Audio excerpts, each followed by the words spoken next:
tend to research pretty extensively before you start writing, or as you're writing. For this film, what were some of the areas that you really focused on for your research? What were the research areas that you focused on? Yeah, on this one, the main one, I had heard of this phenomena of this Chinese community in Calexico and Mexicali.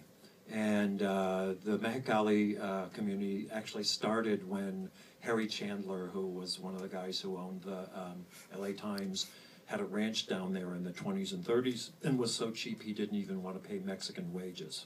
So he imported Chinese people to work on his ranch.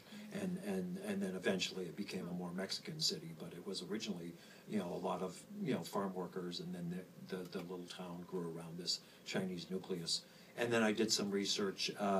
The character that Elizabeth Sung plays, Mother Han, is based on an actual woman who was running a multi-million-dollar smuggling operation of smuggling Chinese people into the United States through, all kinds of other countries, through Canada, sometimes through Belize, and then into Mexico, and sometimes through Brazil and to Mexico, to the United States, making a fortune doing it.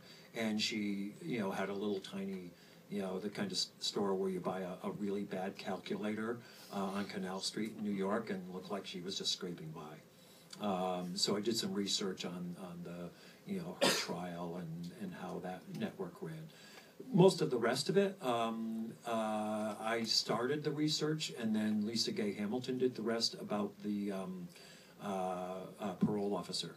So she spent a day or two with a parole officer, going around on cases and talking to her. And so the LAPD, the thing where the first thing you do when you have a new client is you go in, and in the beginning of every session is they urinate in front of you, and you're there to watch and make sure they haven't brought somebody else's urine in and everything. I thought, this is so great for how awkward can you get when you see your old friend of 20 years ago. Not only does she have this power, relationship to you now, you've got to urinate in front of her, and it's hard to even make contact. So I got some of those details from a researcher who was out in LA, just to get us the connections so that Lisa Gay could actually, the actress, could get in and spend some time. And then she reported back to me, and I did some rewrites according to the, what their protocols were.